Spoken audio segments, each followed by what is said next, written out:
Welcome to Vegan Business Talk with Katrina Fox, author of Vegan Ventures, Start and Grow an Ethical Business.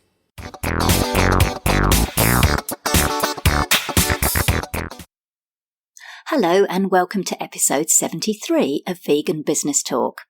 I'm Katrina Fox, journalist, author, media and PR coach, copywriter, editor and proofreader, and founder of Vegan Business Media, a content, events and training platform providing success tips for vegan business owners and entrepreneurs. In this episode, I interview Maureen Mahon, an award-winning interior designer in Los Angeles.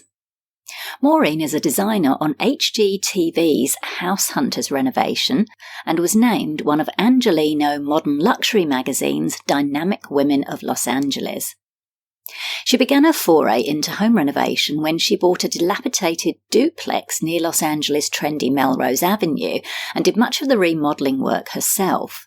She later sold the house for nearly 4 times what she'd paid and invested in an oceanfront property in Rosarito, Mexico. She and her brother purchased all the furniture and accessories for the 3,000 square foot luxury condo from Thailand, and the home was featured in Distinctive Homes magazine. After being commissioned to decorate several turnkey oceanfront vacation properties in Baja, Maureen decided to make interior design her new career and attended the Architectural Interior Design program at Santa Monica College. Maureen worked almost exclusively in residential projects in LA until being hired to design offices for a tech startup. This experience completely changed her career path, resulting in her working with visionary entrepreneurs to create green, sustainable, ethically sourced and cruelty-free work environments. She's the first PETA-approved vegan designer and has incorporated vegan design into her company's code of ethics. In this interview, Maureen talks about what made her become a vegan interior designer and how it's impacted her business, why interior design is important for a business, key things to consider when planning the interior design of a commercial premises and how they differ from residential spaces, latest trends in commercial interior design, the best type of lighting for commercial spaces, and much more. Here's the interview with Maureen Mahon of Maureen Mahon Interiors. Hello, Maureen. Welcome to the show. So happy to have you on today. Thank you, Katrina. It's great to be here. So I'm looking forward to hearing about your business because you're actually the first vegan interior designer that I've got on the show. So it's a nice first for me today. So I'm really looking forward to digging into what you do and getting some tips around interior design. So tell us a bit about, I always kick off with the why. So why do you do what you do, and why do you run your ethical interior design business? Well, I always loved decorating and designing my spaces, and I always feel that if I'm in a beautiful environment, that everything's okay in the world. But honestly, everything's not okay in the world. So, people are suffering, animals are suffering, the planet is suffering. So I thought, how can I stand out? This is a competitive business, and how can I stand out and feel like I'm doing something important in the world? So I thought, well, why not make that my mission, to not only create beautiful environments that make people happy, but do it in a way that makes the planet happy. And so that's kind of how I worked into this direction.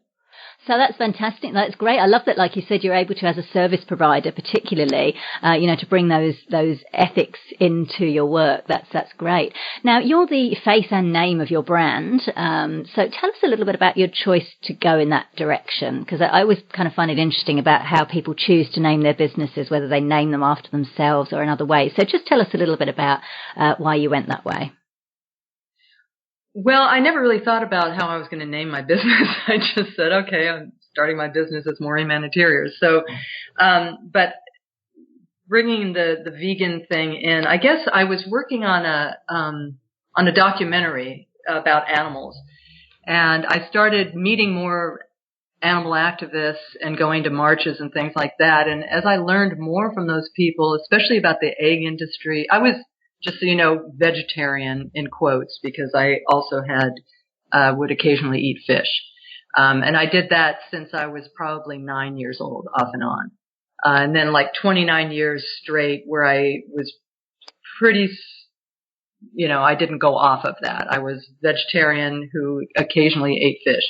But as I started meeting more vegans and animal activists and learned about the egg industry and the milk industry and the leather and wool and all the things that you think, well, you're not killing them, right? Yeah. So it should be okay. Well, as I learned more about it, I thought, you know what, I can't be a part of that. And if I'm going to be sticking up for some animals, I've got to stick up for all of them. And it wasn't just in my own personal living and eating habits. It had to be across the board with my business as well. So I just couldn't see any way around doing that, So it wasn't like, hey, here's a great gimmick. It was just something I could no longer do in good conscience. Got it. No, thanks for sharing that. Let's talk a little bit about interior design, and particularly because I know you work in the commercial space. So, oh, you know what? I forgot. I wanted to tell you another story about how I became vegan designer. Do you mind if yeah, go for it. No, I'd love to. Okay. Go for it. Yeah. I have this client who's a guy. He's a man. He's single, but I know his girlfriend very well, and I was working on his living room, and we started out with a cowhide rug, right? And then, super masculine, we got an aviator chair, that's like distressed leather, right? And then his girlfriend went out and bought these pony pillows. And then we recovered his dining room chairs in velvet, but the head chairs we did on the back in this patent leather, right? And then we were going to redo his sectional. We were going to do a new, sectional and get rid of his leather couch. And she says, what about a leather sectional? And I just said, can we stop the carnage? So I said, you know what? I'm not getting any more leather. So I didn't for him, and I continued to work with him and his girlfriend for years after that. But that was the last time I bought any leather for a client.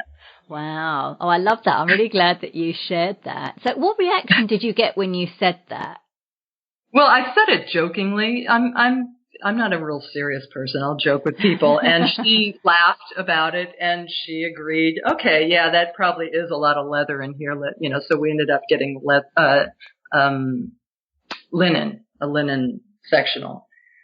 But she understood from then on that I wasn't going to do any more animal products with them, and that included down comforters or anything. So they were fine with it.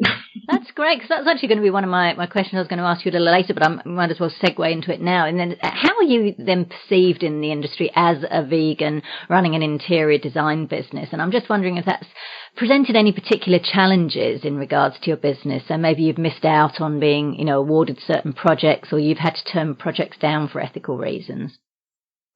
I have. I don't know. Just so you know, I don't know. The economy has been a little bit tricky anyway, and business has slowed down, and I don't know whether it's because I've come out as a vegan designer or if it's just the economy is as it is. So I don't know the answer to that, but I have turned down. There was one company that contacted me, and it would have been a big job, but they were a medical device company or some sort of medical. So I asked them, to tell me more about what they do, and they did, turns out they did animal research. Aww. So I turned down the job. Got it. Well, how many, in terms of your clients, what's the sort of rough approximate percentage of clients would you say are vegan and they're attracted to you because you're a vegan designer as opposed to not? Like 0%. Oh, really? Oh, we're going to have to change that. We're going to have to get some vegan business owners hiring you. If you're listening, guys, and you need an interior designer, you got to hire Maureen. Thank you. Yes, I find that the clients I have now are hiring me in spite of it, but not because of it. Got it. Because you also work in the green space, like the more kind of generic green, sustainable design space. Correct. Yeah. Right. Got it. Well, I love how you've managed to weave. I noticed on your website you've managed to kind of weave the vegan values in even from like an environmental perspective. So to say to people, look, if you're going to really be green, you got to have the materials that are non-animal based as well. Exactly. I mean, I wasn't. See, this is what happens when I don't talk to people all day.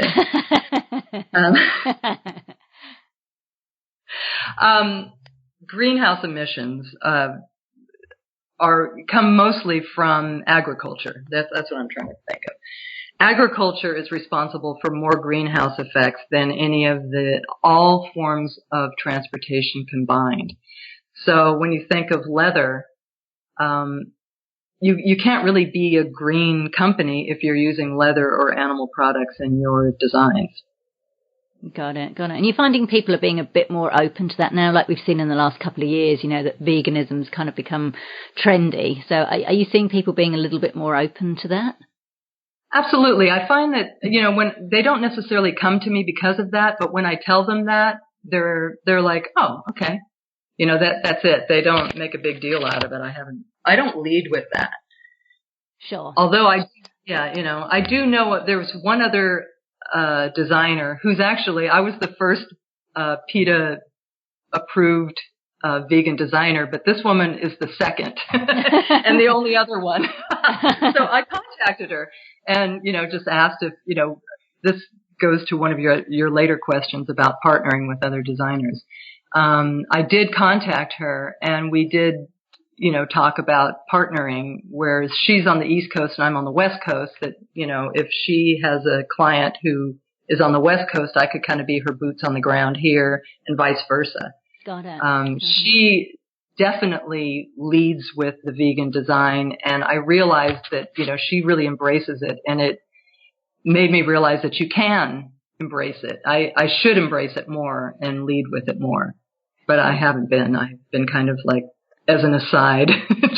Yeah, cool. I guess it can be an extra bonus, like okay, you're going to be really green, and you also get to say that you're operating from a cruelty-free perspective. So I guess maybe it's an extra bonus. It's quite interesting the way that it's veganism's really come to the fore and become so popular. And I am noticing like some vegan business owners, such as yourself, sort of starting to go, okay, maybe I don't have to hide it quite as much, or instead can make a bit of a feature of it. So in terms of then, let's talk a little bit about design itself, and particularly for commercial interiors. So for vegan businesses that require physical premises, why is design so important? Well, I wasn't quite sure how to answer that, because the vegan business could be a vegan restaurant, or it could be, skincare or something like that. So it would depend on what type of commercial business it is. But I find with any business that branding is really important, and company culture. And I guess if vegan is part of their brand identity, it should be reflected in the design in some way. Okay. Does that answer your question? How might that? I guess it's kind of that's sort of the importance. So I guess because if people, like as a customer, you're going into a physical space, it makes a difference. Like for example, if people are going to buy or if they're going to stay in your premises. So I'm guessing if you just talk a little about the importance of why it's important, rather than just go in there and do a quick renovation and not really think about it, but to actually perhaps hire someone like yourself to really kind of design the space in a way that's optimal for the business. For me, mostly I'm dealing with the tech industry and entertainment, so they're not vegan companies. Right. I'm just a vegan designer, so they'll agree to not having leather chairs and things like that. But I haven't had a client that's a vegan company where I'm designing to showcase that as their brand identity. Got it. What about if they're not, because some vegan businesses don't necessarily service the vegan market, so it's probably more a question of why is design so important for a business?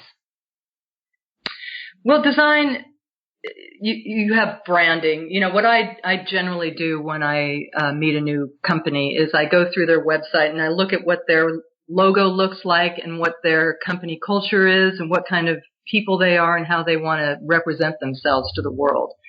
And I will design around that, around who they are. Sometimes color can, if they're a fun, young company, you want that kind of environment. I did a tech company. Generally, you would think that tech startups are young, young people. But I did a tech company that were all, they were all like old school coders, and they didn't really have a lot of people in their offices. It was just the office space was for them, but they had occasional meetings.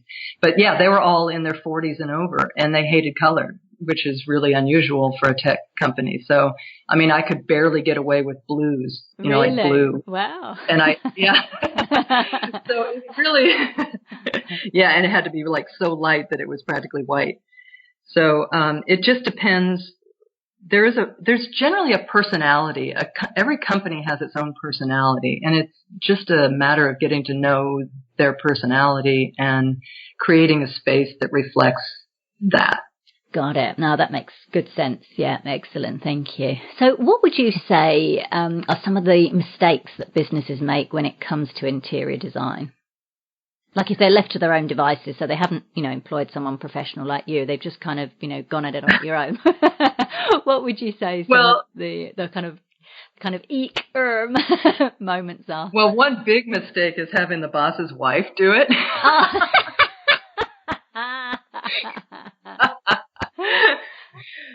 Believe me, I've had that. Shared workspaces, I find that they don't take acoustics into account, especially with the tech industry again. They like the cool looking spaces where they're big and they've got cement floors and a lot of glass, and they have the open ceiling with the ducts and showing and all that stuff. But the sound bounces all over the place. And especially if you're in a shared workspace, you don't really have offices. There's no place to go. There are introverts and extroverts. I'm an introvert, so I know how challenging it would be to work in an environment like that, where you can't even have a phone call. You've got so many people talking. So that's a big mistake that I think a lot of people are noticing now. When I go in to meet with new clients, they're like, "Oh my God, the acoustics! We thought this place looked really cool, but it's just not working for us." Right. I'm so glad you mentioned that, because I was thinking when you think about design, and even I was in my mind, I was thinking and focusing very much on what it looks like. So I'm really glad that you brought that up. That's really important that you've got to be able to hear one another and the acoustics. That's really cool. Yeah, you have to really think about functionality as well, and an environment that's nurturing to different types of people. Right, for sure. Now, you touched on colour. So what are some of the kind of do's and don'ts? Like, are there some colours that you just should never put together, for example, in a space? No, I don't think there are any colors you shouldn't put together. I mean, I'm not a big fan of complementary color schemes where it's, the opposite, like orange and blue. But actually, that was a terrible example because a lot of people use that. It's great for branding. But, for decoration, for my personal taste, I'm not a big fan of that. I like metallics. I like to juxtapose elements like wood and metal, fire and water, stone and plants and things like that. I love metallics. I tend to do a lot of metallic ceilings. Those are things that do work for me. As far as things that don't, I think it's pretty wide open. Cool. It just depends on how you do things, You can make anything work. Exactly. I'm glad you said that, because this is not exactly interior design, but I know, like in fashion, for example, people say, "Oh, you should never wear gold and silver together." Well, I love gold and silver, and I'm like, I don't care. I'm going to wear them together. And I suppose with fashion, as long as you kind of do it with confidence, you can get away with it. But I suppose it's the same sort of thing with the interior design. Like if you just do it with the right intention, then it can work. So I'm glad you said that. It's how you curate. Anything that's, say, eclectic. Things that you wouldn't necessarily put together. There is a right way to do it, but you kind of have to dance the line. You can't just throw it all together and think, well, that's eclectic. It works. It's just like the silver and gold thing. There's a certain way to make it work, you know? Yeah. Got it. Now, we touched on the acoustics. So what are some other things that business owners need to take into account when they're designing and fitting out a space? Lighting is really important. When people are in a space all day long, it's, fluorescent lighting they've found is just really unhealthy and puts you in a bad mood. And, so you need to have a nice mix of natural lighting if you can. LED lighting they're finding is a lot closer to natural light. What about in sort of maximizing space? Because I know I'm obviously not a designer, but I know even I've been in certain spaces and you can just tell that the business owner hasn't maximized the space to its best potential. So I don't know if that's something you could maybe talk a little bit about. Well, I think it's really important to walk through the space and work with what you have. I think a lot of people might go into a situation wanting it to do a certain thing that just doesn't work with that space. So you kind of have to work, look at what you have and, keep, for budget reasons, keep what you can, replace what you have to. Think about, how the space is going to function for private spaces where people can get together to socialize and eat and things like that. If you can have outdoor spaces, that's really, really nice. Some tech spaces will have game rooms where they can play video games and things like that and just let off a little steam. All that helps with the company culture. It depends on what type of people you have. But if, there's a big trend towards creating environments where that's more like a college campus in a way. Right. Where there's a big diversity of ways that you can work and play and relate to each other. Right. Got it. And that makes sense. I mean, I know certainly, when I've gone into places and done, like some editing or proofreading, and it really makes a difference, but like on your productivity or on your mood, like, if you're in a place that's fun and warm and vibrant, that's really different to, like, I've been in corporate places that were just soulless, like not just like the physical deck or the whole thing just felt really just heavy. And, at the end of the day, you leave with a headache. So, I like that you've shared this. It's actually really important because I know sometimes, like you say, when people are on a budget, there's a temptation to just kind of get in there and put a lick of paint up and do the bare minimum. But it's important, like you say, to take into account, how people are going to experience the space. I guess not only the people who might come in, such as visitors, but also the staff working there as well. So I'm glad you've brought that up. Are there any things that work well, say, in residential properties, but might not work as well for commercial properties? Well, with commercial properties, you have to be a lot more mindful of fabrics and flooring and things that are durable. Obviously, there's a lot more people using it, whereas residential, you want softer fabrics. You want it to be comfortable and homey. In a commercial application, those types of fabrics and materials would not be as durable. So you have to really keep that in mind in doing commercial spaces. Right, that's a good point. So you don't just watch those home reno shows and think, yay, let's put that in a commercial space. Right. Got it. So what are the latest trends right now at the moment in interior design for commercial properties? I know you've touched on this a little bit about the spacing, but are there any particular trends you're seeing happening right now? Well, bright colors continue to be a big thing in commercial spaces. Eco-friendly environmental design is big, although vegan hasn't quite caught on yet. Open workspaces, as we said, and LED lighting are big things right now. There are companies that can change out all of your fluorescent lighting for LED, and they've worked it out with the I don't know if they're doing this in Australia, but here with the electric company that they're subsidized so that it costs companies nothing to switch over to LED lighting. Right. Yeah, I think there is something similar. There's a scheme like that here too. That's fantastic. Great. Yeah. So for people who have got a budget and they want to hire an interior designer, what should they look out for when choosing an interior designer to work with? Well, it's good to get a referral from a friend who's worked with the designer before. If you've never used a designer, you don't really know what to look for. I think if you can get a referral from a friend, everybody's on their best behavior. You know, when a good friend of mine refers somebody to me, I'm going to take very good care of that client because that friendship is valuable to me, and the other way around. But also make sure that you find somebody who really actually specializes in what you want. Say this person specializes in mid-century modern, home design, residential design, and you want to do a commercial design, but you want it super like opulent, sexy, and they might take the job because they need the work. But if it's not their thing, they're not going to do as good a job. So kind of look at their pictures and make sure that what you're looking for is in their wheelhouse. Got it. And what are the benefits of working with an interior designer such as yourself?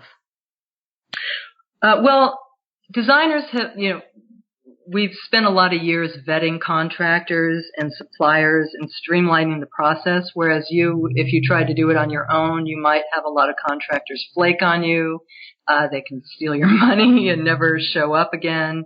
I've gone through that with contractors myself. And so over the years, I've found my team and I've found things that have worked and that haven't worked through trial and error. And, when you're a homeowner or a business owner, you don't have the luxury to make those kinds of mistakes. When you need something done, you're buying a house and you want to live in it. You can't take a chance of hiring people who are going to rip you off or not do a good job.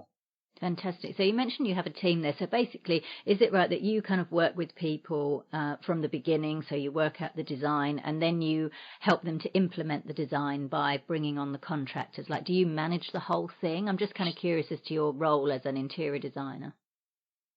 Yes, I do. We can't call it project management. We call it project administration. So I meet with them. I come up with an overall plan. I get to know them really well and try to understand what the personality is of their company. And then I'll put together sort of a presentation of a mood board kind of thing and see if I'm on the right track. And I'll send them pictures of things and say, hey, do you like this or this? And I narrow it down. And once I figure out what they want mood-wise and style-wise, then I bring my contractor in and he'll tell them, well, this is what it's going to cost. And we can put together a formal proposal. I've got contractors I love to work with. I've been stuck with my clients' contractors before where it's been a real problem. So over the years, I've just found my team, the people who I've had great experiences with, who have my back and who I know are, going to do a good job for a good price and that they're fair. Got it. For sure. So let's talk a little bit about your business. We touched on this a little bit. So when you first started out with the business, can you talk a bit about, say, what some of the key challenges were when you first started out and how those have changed as you've grown as a business? Let me see. I'm sorry, I'm looking through my notes again.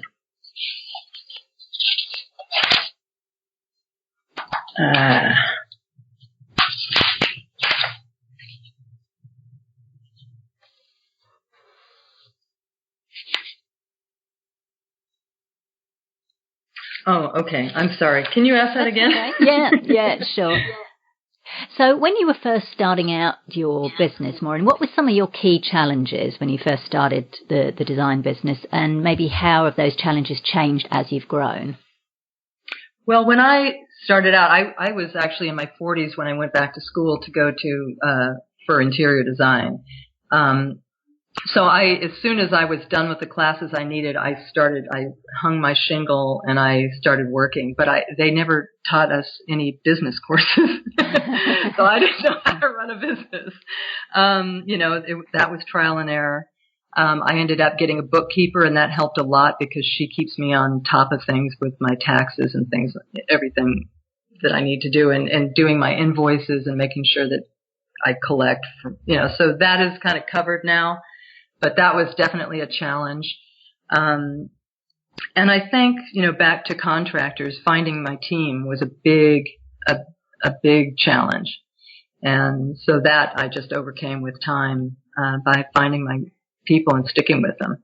Got it. Fantastic. So I love that you said you've started that in your 40s. I think that's really good for people to hear because, often people think, can I really start a business, in my 40s and 50s? So I love that you've done that and made a success of it. So what were you doing before, Maureen? I was a legal secretary. Okay. Wow. That's a big change, isn't it? Yeah. I was always a creative person, so that wasn't that easy for me, but it was actually really good because I was a legal secretary in law firms, but also in production companies like studios. I worked at New Line Cinema and Samuel Goldwyn Company in their legal department. It taught me to really use both sides of my brain because I'm a right brain creative person by nature, but I had to click on the other side to learn how to be organized and, to be a good legal secretary. So I'm able to sort of switch off, use both sides at the same time, which is a good skill that a lot of creative people are challenged with. Absolutely. That's so true. We see so many creatives who are brilliant at what they do on the creative side, but they don't have any of the, like you say, the business skills or even the marketing skills to kind of get it out there. So that's great that you can use both. So what made you go with interior design? So you're a creative, you're a legal secretary. What drew you specifically to interior design? Actually, it wasn't something I'd even thought about. I bought a house. I bought a duplex when I was working at a law firm. I didn't have a lot of money, so and the place was almost uninhabitable. That's all I could afford. So I started at night. I would demo the kitchen. I put up drywall. I learned how to hang the cabinets and put in the tile, and I just learned how to do all this stuff. And when I went to sell it a few years later, I got almost 4 times what I paid for it, and people were kind of flipping out. Yeah, so I sold that, and then I bought 2 houses, and one of them was in Mexico by the ocean, and I went to Thailand with my brother, and we bought all the furniture and furnished it, and then I sold it furnished. And that got written up in a magazine, a local magazine. And so I thought, I'm going to use, I had enough money from that sale that I could go back to school without having to work. And so that's what I did. Fantastic. I love that. What a great story. I love hearing about how people came to do what they did. That's really cool. That's great. Fantastic. You obviously had a natural skill and you went with it, and it tapped into, like you say, your creativity, and you've got those logical left brain business skills as well. I love that. So we touched on this a little bit around about competition, and I love how you said, when you heard about this other vegan designer, you called her up and you collaborate, and I think that's beautiful. So in terms of standing out then, just even as, not necessarily even as a vegan interior design business, but simply as a design business itself, how do you go about standing out from other similar businesses, other interior design firms, and attracting the right clients to you? Well, I redid my website, and I made it very clear the types of clients I was looking for. I would say that I could probably use your help as far as marketing because, I haven't really focused enough on marketing and trying to get my name out there, to be honest. I know that when you're being interviewed for something like this, you're supposed to be the person who has all the answers, and honestly, I just don't. I'm like everybody else. I'm finding my way through my world and learning through trial and error on what works. So I did make it very clear who I wanted to work with, which was, visionary people, other vegans, people who want to help the planet. Those are the kind of people I want to be around. So that's what I put out there, but I don't know that I'm really finding how to attract them yet. Cool. Well, I found you, and even though I'm not necessarily going to hire you straight away, but I know now, I know of you now, and I know that I can recommend you and stuff. But I just want to pick on what you said there, because I think it's important to hear. I mean, I do have guests on, and obviously they have some expertise and they share, their journeys, but it's not necessarily a case of we all know the answers. And particularly when it comes to things like marketing, everything's changing so quickly, with social media, and this works one week, but, next week it might not work. So, not necessarily expecting everyone to have the answers, and it's just great to hear, about your journey and what your challenges were and how you've overcome them, and you're, working to do that. And you've really nailed something there when you said you've been very clear about who you want to work with, because I think one of the easiest things to do is to go, oh, well, I better appeal to everybody because, I don't want to miss anybody out because I might lose business. But that actually ends up being, I think there's a marketing adage where it's if you market to everyone, you actually end up marketing to no one. So I think it's really great that you've zoned in on, the exact type of clients that you want to work with. So thank you for sharing that. Absolutely. So you've talked a little about partnerships as well. So you've got your team and you've got your contractors, and that's been really important. So can you talk a little bit about how did you kind of find them? Like, are they on board with your vision? Like, how did you go about sort of finding that team? Well, they don't really care about the vegan thing. My contractor is a green contractor, and he has a vegan daughter, so he gets it, and he doesn't care because he's not really involved anyway with what I furnish the place with. He's not using any materials that are going to have animal products in them anyway, so it doesn't really affect him. The only person who's affected, I guess, is the guy who does my furniture, and he knows he doesn't use down in my pillows and things like that, so it's not a difficult thing to get your team to be on board with it. They don't have to be vegan to work with you. Exactly. Cool. Now, I suppose in a way you're kind of influencing them, and obviously your contractor's already got a vegan daughter, so he's probably being nicely influenced. But, it's another touch point for veganism. Now he's got a vegan designer. So, no, that's great. Let's talk a little bit about when we've touched on this a little bit, but just about the use of the word vegan in your marketing materials or in your branding. Just talk to us about how you choose to use the word or the prominence of it on your site. Like you say, you mentioned earlier, you don't necessarily lead with it, but it's there on your website. You've got that you're a PETA approved vegan designer. So just talk to us about the choice of how much or not to use the word vegan. Well, it's funny. I actually had more of that in my website, and I decided to cut it back a little bit because I didn't want to scare people away. I think there's a lot of people who are not vegan will stay away from people who call themselves vegan because they don't want to be preached to. Right. So I didn't want anything in there that was too preachy, and I try to come at it from a environmental side, even though for me it's totally a compassion choice. But in my business, I try to lead with the environmental choice. That, you can't really be green if you're using animal products. And so I come about it that way, and I don't bug people about it or anything like that. I don't push it on people. I just tell them that if they want a leather couch, they're just going to have to buy it themselves. Fantastic. It reminds me of when I first went vegan 20 years ago, and I was on an animal rights march, and this woman told me about the dairy industry, and I was so shocked. I remember I came home and my partner Tracy was there, and I was like, because I do the shopping, like our food shopping, and I came back and I was like, right, I said, I'm vegan, here's why. I said, if you want cheese, you'll have to buy it yourself. So I can relate to saying that to your clients. Now that's good, and I think that's important to hear because it does depend on the type of business, and there's no one answer that fits all. I just always like to ask people that question because, for example, like with food, people are now kind of a bit more on board with like vegan food. So they're, happy to sort of maybe use the word a bit more, but in different types of businesses, it can be to your disadvantage. And there are ways to kind of weave those vegan values in without, like you say, kind of necessarily whacking people over the head with it. So I'm glad that you've shared that. That's great. Now, you were the first, as you mentioned, first PETA approved vegan interior designer. So why did you apply for this kind of certification, and what benefits has it brought you?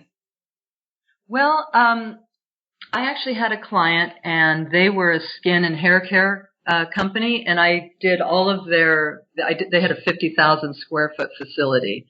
And their main ingredient in all of their products is hemp.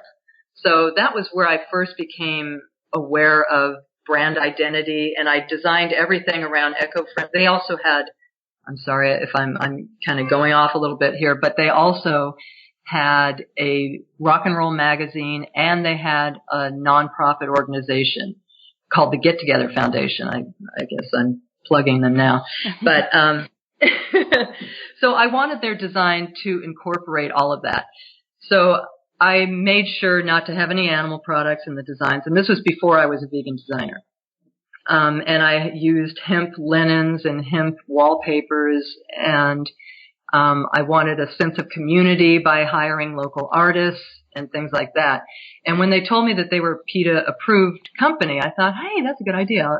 I've done this great design. I'm going to become a vegan approved designer. So I called them, and they're like, oh, we've never had an interior designer ask us before. We don't even know how to categorize. So I was like, oh, cool, I'm the first. And then, 2 years later, I was talking to them, and I was doing an event. I also do event planning for nonprofits that are animal rescue related. So I was doing a bio, and I called them again, and I said, I just want to make sure, am I still the only PETA-approved vegan designer? And they said, oh, no, there's one more. Now there's one other. So that's the one I contacted. So there's two of us now. Fantastic. But yeah, so the reason was only I thought that it was a neat idea, and my client had done it, and I thought, oh yeah, I'll put that on my on my bio or whatever, that I'm a PETA approved. I didn't know that I was the first person. Yeah, that's great. That's actually a really good marketing and promo tool, because whenever you're the first in anything, it's always, it's just an angle, it's a hook. So, and I was certainly intrigued when I saw it on your website. You're the first PETA approved vegan interior designer. It is a nice selling point. I know, it makes me seem like such a trailblazer, but you are. You totally are. Own it. That's right. Absolutely. Now, you touched on a little bit of marketing. I know you said you're still, kind of working on that, as we all are in the marketing world. So, but between, you've run your business for a few years now. So what have been some of the most successful marketing strategies that you've used or that you use now in regards to your business? For me, it's still word of mouth. I really, I've tried different marketing things. I've done, Google AdWords. I've done emails. I've sent out snail mail flyers. I've gone door to door into buildings, where they're doing construction, and leaving my card. The most work I get is from word of mouth. Nice. That's good to hear. Yeah. Because I think sometimes, we think, oh, online is everything. It's like the way to market nowadays. But I think it's always good to recognize that sometimes those, what we might call, quote, old-fashioned or traditional marketing techniques of word of mouth can sometimes be really important. And I guess particularly for a local business. Am I right, Maureen, in thinking, do you work predominantly in the West Coast area, or do you also work across the US or even internationally? I would work internationally, but I predominantly at this point work on the West Coast. I had one client who had offices in New York, so I did their New York offices as well. And that's another thing with the tech industry, is most of them have multiple offices around the world, and that was sort of my idea in going in this direction, was that I would have the opportunity to do international offices. But I haven't yet. Got it. Cool. Yeah. So for people who are listening, and perhaps, they're curious, obviously, hopefully be very much inspired by you, particularly as you had that career change in your 40s. So perhaps they've got their day job and they would love to do, not necessarily interior design, but maybe start up their own business, perhaps their own service-based business. What advice would you give them in regards to what do they need to take into account before making that leap from 9-to-5 day job to running their own business? I think they should have a clear strategy about what they're going to do, how they're going to do it, and be pretty focused. I've made every mistake in the book, and one of which is just, quitting my day job and winging it.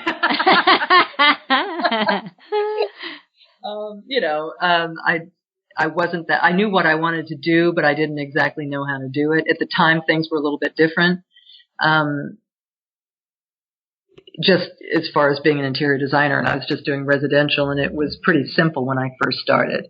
But things are going at a very fast rate now with social media. And I think you have to really have a handle on what you're going to do and how you're going to market yourself before you jump. Maybe, keep your day job and start building blocks a little bit before you split. Got it. And also learn business, take a business course. Yeah, that's an important one. A lot of people say that who I interview. It's like, just getting those, a grounding in those business skills. And I think particularly for creatives, it can seem like, I don't know, even for me, like I'm not a numbers person, like, we hire a book, like my partner and I in our company, we've hired a bookkeeper. But initially when we first moved from London to Sydney, I was doing the books and it was just a nightmare because it's not my natural, domain. But I'm kind of glad I did because it did give me a handle on how it worked. And then when I was able to hand it over to the bookkeeper, I at least had some kind of vague idea what was going on in the business. So I think it is important for, particularly creatives to embrace that. So I'm glad that you've mentioned that. So what would you say have been the key things you've learned from running your business?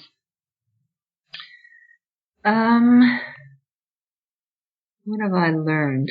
Well, working on your own, you have to be very disciplined.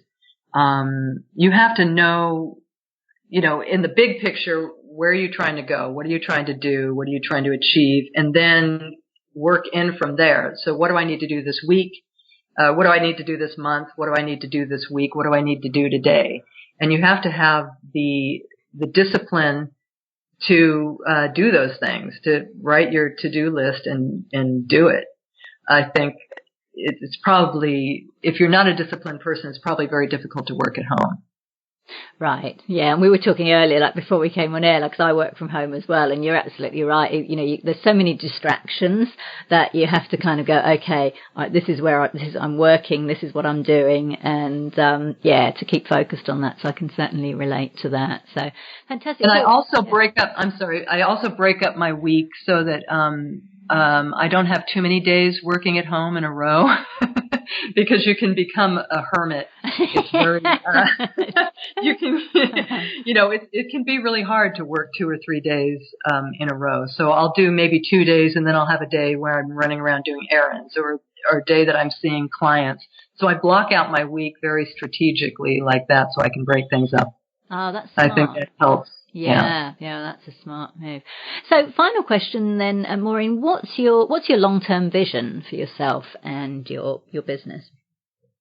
Well, I would like to create my own products, furnishings, wall treatments, wallpaper, textiles that are all vegan and green and ethically sourced.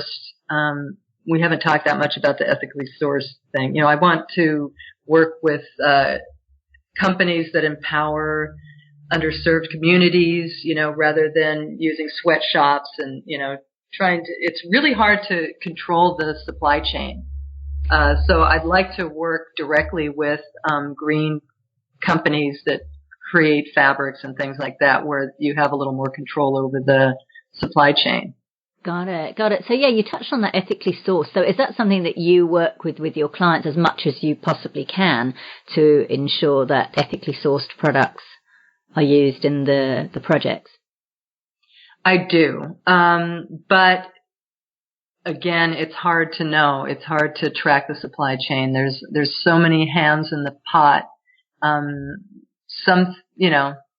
what I know I can do right now is vegan, and I can try to do green, and I can avoid companies that I know use sweatshops.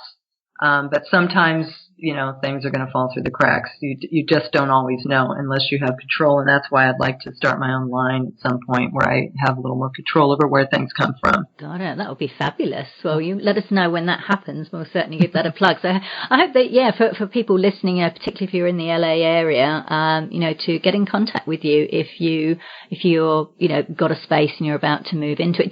I just want to check you as well. So I know you do like the actual interior design. So say, for example, if people maybe couldn't afford to hire you for the whole kind of thing, but they wanted you in to, say, do a consult, for example, like to talk a little bit about how the space might look, and then perhaps they might get their own people in to fit it out. Like, do you do things like that, like a consult? Sure. I can do a consultation. I can do color consultations. I can do a design scheme where they can just take that and they'll have something as a guide to do the work themselves. Yeah, sure. Fantastic. Awesome. That's good to know that. Wonderful. That's been great. Thank you very much for sharing your expertise and your insights, Maureen. It's been really, really great speaking with you. I'm delighted to have the first PETA approved vegan designer on my show. Yay! And thank you, Katrina. Thank you so much for having me. I really appreciate it. It was fun. So that was Maureen Mahon of Maureen Mahon Interiors. You can find out more at maureenmahoninteriors.com. And that link is on the show notes page at veganbusinessmedia.com/podcasts and going to episode 73. Now for our Vegan Business News Roundup. Vegan Food Tours is extending its reach into London, England, reports Plant-Based News. The company offers tours of cities including Barcelona in Spain, where it's based, as well as Amsterdam and now London. The trip includes visits to several vegan eateries in each city, where visitors sample tapas-sized portions of several dishes at each one, along with sightseeing in between, with a tour guide. The London tour takes place in Soho, in the heart of the city's West End. Starting at Tottenham Court Road, visitors get to experience the delicious buffet at Vital on Oxford Street, junk food favourites at Vegan Hippo, organic delights at Wild Food Cafe in Neal's Yard, Covent Garden, and delicious vegan desserts and ice cream at Yorica. I'm loving this vegan take on traditional food tours, and what a great idea for a business, providing a valuable and fun service to visitors who are new to a city. UK supermarkets are seeing a rise in the sales of vegan products, with Tesco seeing a 40% increase in demand for the vegetarian and vegan ready meals and snacks in the past year. That's 2016 to 17 if you're listening in the future, prompting it to introduce new labelling to highlight its vegan products, reports The Guardian. This comes hot on the heels of rival store Asda becoming the first UK supermarket to use the Vegan Society trademark on its products, starting with vegan vodka, and Sainsbury's teaming up with Boot Island Foods to create its own brand of vegan cheese. According to global research firm Mintel, this demand is being fueled by the trend of so-called clean eating. Tesco has teamed up with tech company Spoon Guru to help vegetarians and vegans find suitable foods on its website. The supermarket's development director, Kate Ewart, said it was developing new products for customers to impress their vegetarian and vegan guests at parties and barbecues. I'm so happy to hear this. I remember doing our weekly shop in Sainsbury's in Camden Town 20 years ago in the mid-90s when I first went vegan, and having to spend ages checking the ingredients of packaged products to try and work out whether they were vegan or not. So it's great to see supermarkets making it easy for people to make an ethical choice. Beyond Meat continues to go from strength to strength, with its vegan burger set to hit the shelves in 280 Safeway supermarkets in California, Hawaii and Nevada, reports Bloomberg. The US company, whose investors include Microsoft's Bill Gates, as well as meat company Tyson Foods, aims to get average Americans off meat and onto plant-based burgers by making their products as realistic and accessible to the mainstream as animal-based burgers. So far, the Beyond Burger has only been available at specialist grocer Whole Foods locations and a number of small restaurants. Now they'll sit alongside animal-based burgers in the meat case at Safeway. The company's CEO, Ethan Brown, said getting into a conventional grocery chain marks a turning point for Beyond Meat. He said, "It's a really important step in terms of reframing how we think about meat. We assume that an animal has to be used for meat, and that's just false." Amen to that. It's so important to make these plant-based products available and accessible to mainstream customers, because I think that's really how we're going to achieve tipping point and a major shift in people's eating habits. Finally, the vegan leather industry is set to be worth $85 billion by 2025, reports Veg News. The prediction was made by consulting firm Grandview Research, which showed that the demand for animal-free leather will be driven by countries including China, India, Brazil, Malaysia, Thailand and Vietnam because of a rising interest in affordable footwear.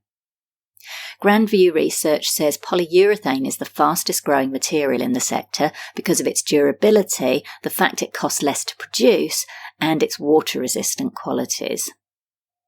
The report notes, as textile technology is evolving, consumers are preferring vegan fashion, which refers to adopting non-leather products.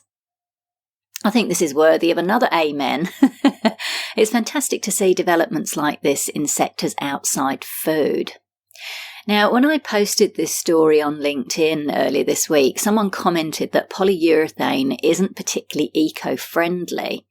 From what I can gather, some PE is more sustainable than others, but ultimately, when you take into account the harmful effects of the animal-based leather industry, including the poisoning of rivers with toxic chemicals required for tanning, along with the horrendous cruelty, polyurethane is still a better option. Fortunately, we're seeing some exciting developments in futuristic biotech materials that are durable, stylish, cruelty-free and environmentally friendly. So this is another sector where change is happening on a grand scale. Love it. So that's it for this episode of Vegan Business Talk. Thank you so much for tuning in. If you enjoyed the show, I'd really appreciate it if you gave it a review and rating on iTunes or any other platform you're listening on. Finally, I encourage you to head over to veganbusinessmedia.com, where you can find more resources, including details of my media and PR consultations, copywriting, editing and proofreading services to help you grow your vegan business. I'm Katrina Fox, author of Vegan Ventures, Start and Grow an Ethical Business, and I look forward to catching up with you in the next episode of Vegan Business Talk. Bye for now.